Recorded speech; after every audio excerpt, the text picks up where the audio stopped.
Und jetzt das Heute-Journal mit Heinz Wolf und Marietta Slomka.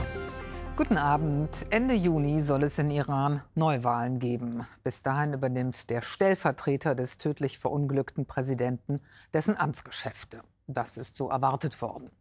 Interessanter wird sein, wie sich das iranische Machtgefüge mittelfristig neu formiert, wenn es um die Nachfolge des religiösen Führers Khamenei geht.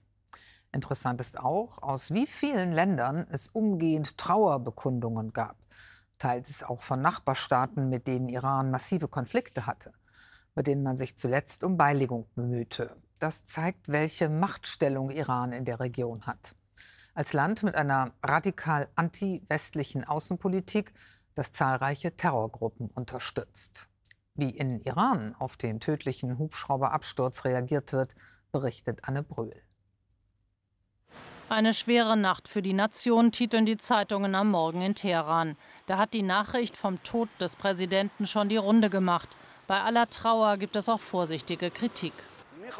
Er hat versucht, seine Pflichten zu erfüllen, aber wir denken nicht, dass er so erfolgreich war, wie er hätte sein können. Das waren verstörende Nachrichten. Ich habe mir Sorgen gemacht, wir waren traurig. Ich konnte überhaupt nicht schlafen.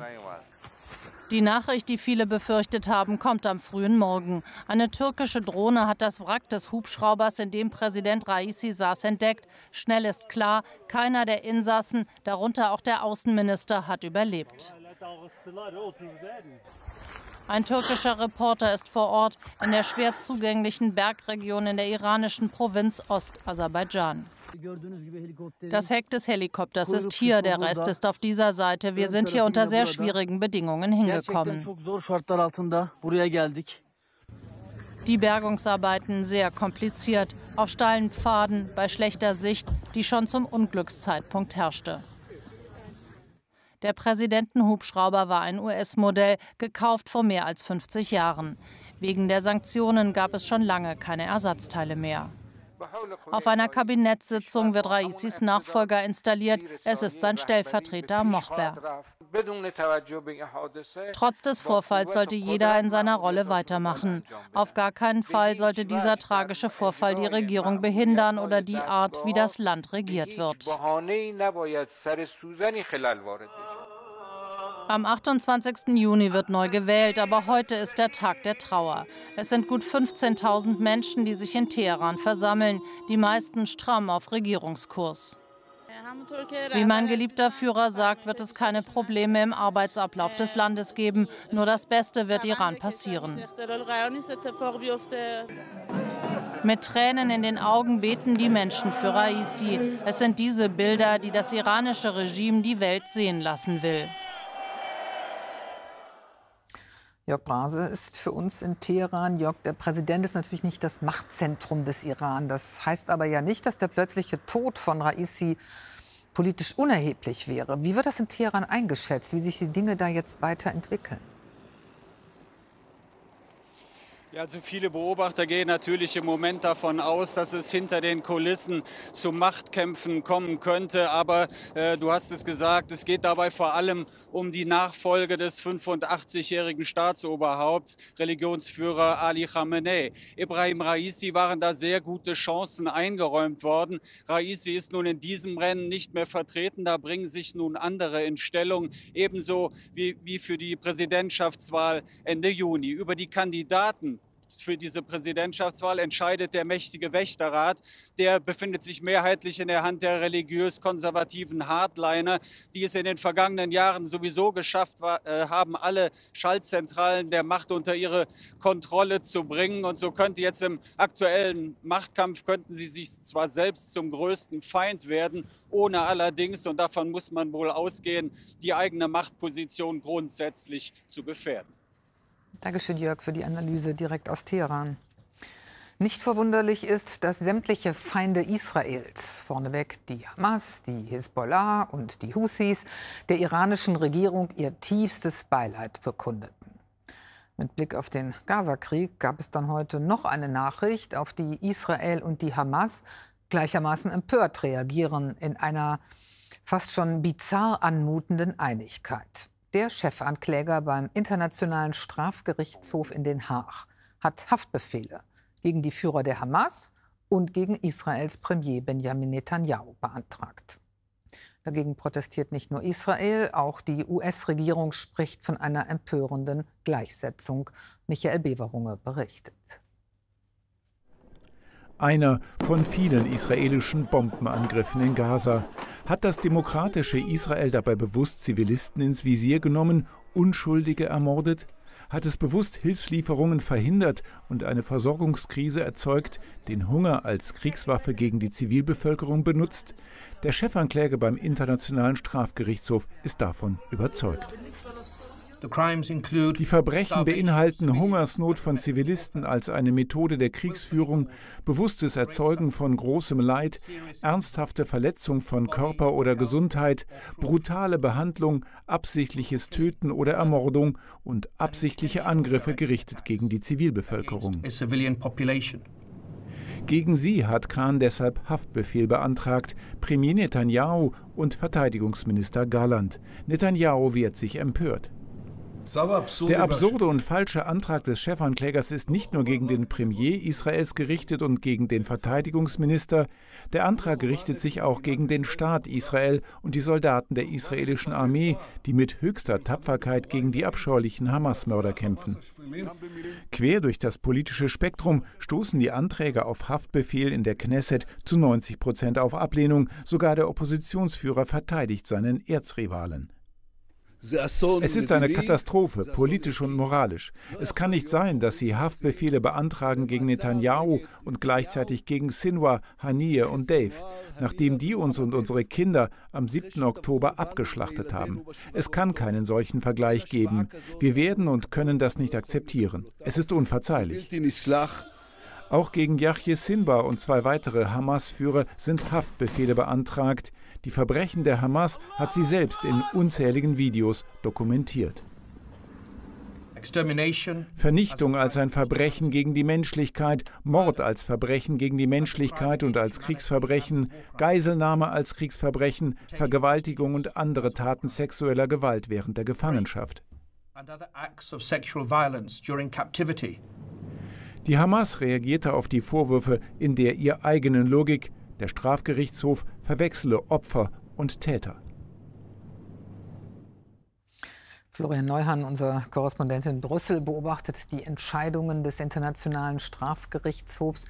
Florian, nun sind das ja zunächst mal nur Anträge. Was wird denn unter Beobachtern vermutet, dass die Richter die Haftbefehle auch tatsächlich erlassen werden? Na, jetzt werden diese Anträge erstmal geprüft. Das macht bei diesem Gericht eine sogenannte Vorverfahrenskammer aus 3 ausgewählten Richtern. Das dauert im Schnitt rund 2 Monate. Aber üblicherweise sagen Völkerrechtler, und das ist interessant, folgen diese Richter dann dem, was der Chefankläger da vorträgt. Das heißt, es könnte zu einem solchen Haftbefehl kommen. Das wäre natürlich besonders brisant im Falle Israels. Da stünden vor allem europäische Staaten dann vor einem echten Dilemma. Denn als Vertragsstaaten dieses Strafgerichtshofs wären alle Staaten der EU dann verpflichtet, im Fall eines Haftbefehls den israelischen Premier Netanyahu bei einem nächsten Besuch tatsächlich zu verhaften und dem Gericht zu überstellen. Da sind heute viele tatsächlich in Brüssel in der EU aufgeschreckt, allein bei der Vorstellung daran, dass so etwas passieren könnte. Denn einerseits hält man ja in Europa, in der Europäischen Union, die Fahne des internationalen Rechts, der Organisationen wie dem Strafgerichtshof eben hoch. Andererseits aber auch gerade im Fall der deutschen Bundesregierung genauso die Fahne der Solidarität mit Israel. Ein Dilemma. Dankeschön, Florian, nach Brüssel. Und dann blicken wir nach Deutschland, vor allem auf das Wetter morgen. Nach dem Saarland und Teilen von Rheinland-Pfalz könnten morgen auch andere Regionen Deutschlands von schweren Unwettern betroffen sein. Und auch im Saarland wird es wieder regnen. Zwar wohl nicht mehr so schlimm wie am Wochenende, aber die Landesregierung ruft trotzdem zur Wachsamkeit auf. Heute blieb es Gott sei Dank trocken, sodass die Pegelstände in den Hochwassergebieten erstmal sanken. Dominik Lessmeister berichtet. Alle packen mit an. Familie, Freunde, Freiwillige aufräumen nach dem schweren Hochwasser im Saarland, wie hier in Klein-Plittersdorf. In diesem Haus war der Keller voll mit Wasser. Natürlich ist es auch sehr hoch gestiegen, sodass wir vieles, was im Keller war, halt entsorgen mussten. Von Fahrrädern, auch die Gartenmöbel, weil auch der Garten überschwemmt ist komplett. Die Kinderspielsachen vom Kleinen sind halt auch alle, müssen jetzt gucken, Waschmaschine und Trockner, ob da auch Schäden dran sind, wahrscheinlich schon, aber da warten wir jetzt erstmal ab, bis es abgetrocknet ist. In Kirn-Sulzbach in Rheinland-Pfalz sind sie gestern Nachmittag nach Starkregen von einem Sturzbach überrascht worden. Innerhalb kürzester Zeit hatten sich die Straßen mit Wasser gefüllt. Keller und Häuser liefen voll. Der Ort ist am Morgen danach immer noch gezeichnet. Hier das Braune ist die Schlammkante, so hoch ist das Wasser gestiegen, also bis an die vorletzte Stufe.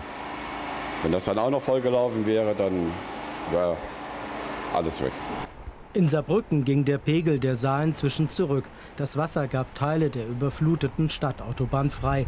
Doch für morgen sind unter anderem im Saarland erneut starke Regenfälle vorhergesagt. Deshalb ist unsere ganz, ganz herzliche Bitte an die Saarländerinnen und Saarländer, jetzt wachsam zu sein, die Wetterlage im Auge zu behalten, die Warnmeldungen im Auge zu behalten, aber vor allem auch sich an gegebenenfalls Anweisungen zu halten und sich nicht unnötig irgendwelchen Gefahren auszusetzen.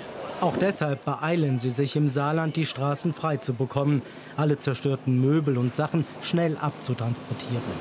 Wenn morgen Starkregen kommt und der Sperrmüll steht hier noch, das wäre dann katastrophal. Es würde die ganzen Abflüsse verstopfen und so weiter und würde uns zusätzliche Probleme schaffen. Erneute Überflutungen sind nicht auszuschließen. Im Südwesten hoffen sie, dass es nicht dazu kommt. Und jetzt geht's bei dir erstmal weiter, Heinz, mit anderen Nachrichten. WikiLeaks-Gründer Julian Assange bekommt eine neue Chance, die drohende Auslieferung an die USA zu verhindern. Ein Gericht in London ließ seinen Berufungsantrag zu. Es ging vor allem darum, ob sich Assange als Australier in den USA auf das Recht der Meinungsfreiheit berufen könne. Vor dem Gericht forderten seine Anhänger, das Verfahren ganz einzustellen. Die USA wollen den 52-Jährigen wegen Spionage und Veröffentlichung von Geheiminformationen vor Gericht stellen. Die militärische Lage unklar. Die russische Armee meldete heute die Einnahme einer weiteren Ortschaft, was wenig später von ukrainischer Seite dementiert wurde.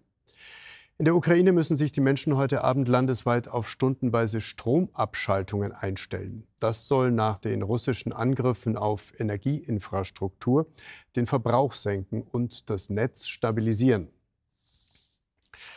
Der Deutsche Lehrerverband setzt sich dafür ein, einen Islamunterricht an Schulen aufzubauen, mit einer staatlichen Ausbildung der Lehrkräfte als Grundlage.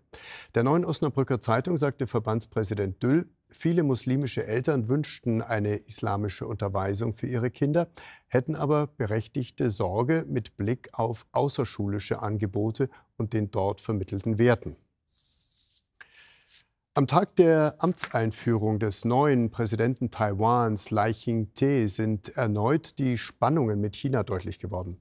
Lai übernahm heute in Taipeh die Amtsgeschäfte und forderte Peking auf, die politischen und militärischen Drohungen einzustellen. Das chinesische Außenministerium erklärte, eine Unabhängigkeit und Abspaltung Taiwans zu verfolgen, sei zum Scheitern verurteilt. Vor uns liegt ja eine Jubiläumswoche. 75 Jahre Grundgesetz, 75 Jahre Bundesrepublik. 75 Jahre, in denen eine deutsche Republik mit ihren europäischen Nachbarn so friedlich lebte wie nie zuvor. Und von deren freiheitlicher Verfassung bis heute eine große Anziehungskraft ausgeht. An dem Begriff aber scheiden sich bereits die Geister. Formal hat ja Deutschland bis heute keine Verfassung, sondern nur, in Anführungsstrichen, ein Grundgesetz. Vor 75 Jahren sollte das ja die Vorläufigkeit des Status dieser Republik ausdrücken, wegen der Teilung Deutschlands. Warum wurde das im Zuge der Wiedervereinigung eigentlich nicht geändert? Der Frage ist Bernd Bentin nachgegangen. Es regelt, schafft Räume, setzt Grenzen. Seit 75 Jahren. Jetzt, zum Geburtstag, kommt das Original aus dem Koffer. Sonst nur, wenn Kanzlerinnen und Kanzler darauf schwören. Ich schwöre. Ich schwöre. Ich schwöre. Ich schwöre. Ein republikprägendes Buch, aber verfasst als Zwischenlösung. Das Grundgesetz in der Fassung von 1949 hatte diesen entscheidenden Makel, den es auch in den ersten Jahren des Bestehens der Bundesrepublik Deutschland hatte, dass es ein Provisorium war. Dieses Provisorium, davon ging man aus, ist in 2, 3, 4, 5 Jahren erledigt. Die Mütter und Väter des Grundgesetzes hofften auf eine schnelle Wiedervereinigung der 2 deutschen Staaten. Der letzte Artikel im Grundgesetz beschäftigt sich deshalb mit dem eigenen Ende. Mit der deutschen Einheit kann in freier Entscheidung eine gemeinsame Verfassung beschlossen werden. Als die Einheit kam, kam es anders. Im Wirbel der Wendezeit ging es auch um Geschwindigkeit, Pragmatismus, um den Mantel der Geschichte, der ergriffen werden will. Statt einer gemeinsamen Verfassung trat die DDR dem Grundgesetz bei. Die Bürgerinnen und Bürger in der damaligen DDR haben sich ja genau nach diesen Freiheiten, die wir im Grundgesetz im Westen hatten, gesehnt. Dafür sind sie auf die Straße gegangen. Dafür war die friedliche Revolution da. Wenn wir uns darauf eingelassen hätten, ein neues Grundgesetz zu machen, bin ich mir nicht sicher, ob es heute schon fertig wäre. 75 Jahre Grundgesetz für die alten, jetzt bald 34 Jahre Grundgesetz für die neuen Bundesländer. Ost und West, in Teilen bleibt die Beziehung kompliziert. Hätte da eine gemeinsame Verfassung mehr Gemeinsinn gestiftet? Ja, da wurde eine Chance vertan, weil der Beitritt war eben nur ein Anschluss, das andere wäre eine Vereinigung gewesen. Und dann wäre das Selbstbewusstsein der Ostdeutschen nicht so gedrückt worden, dann hätten sie heute eine andere Einstellung. Markus Meckel war letzter Außenminister der DDR, war beteiligt an den Verhandlungen, die zur Einheit führten, war entschieden für eine neue Verfassung. Heute aber sagt Meckel, der letzte Artikel im Grundgesetz sollte weg. Ich möchte das Grundgesetz mit nichts anderem tauschen. Deshalb mache ich den Vorschlag, dass wir in diesem Jahr entscheiden, im nächsten Jahr zum 35. Jahrestag der deutschen Einheit, diesen Artikel zu streichen und damit das Grundgesetz zu unserer dauerhaften Verfassung zu machen. Zwischen Kanzleramt und Reichstag wird gerade ein Grundgesetzfest vorbereitet. Ein Jubiläum zum Feiern, Schützen und zum Weiterdenken. Noch kurz zu Sport und Wetter. Für die Fußballerinnen stand heute der letzte Spieltag der aktuellen Bundesliga-Saison an. Am Ergebnis in der Meisterschaft hat das aber nichts mehr geändert. Erneut kommt das stärkste Team aus München. Die Frauen des FC Bayern krönten eine ungeschlagene Bundesliga-Saison und konnten zum insgesamt 6. Mal über den Titel jubeln. Und noch die Wetteraussichten für morgen. Vom Südwesten bis in die Mitte unwetterartige Gewitter und ergiebiger Starkregen möglich. Im Norden und Nordosten ist es freundlich bei 16 bis 28 Grad. Und auch in den nächsten Tagen bleibt es unbeständig mit Schauern und Gewittern bei 17 bis 27 Grad. Das war's von uns. Gleich geht's weiter mit dem Montagskino. Und danach so um 23:30 Uhr gibt es die nächste Heute Express. Auf Wiedersehen. Wiedersehen.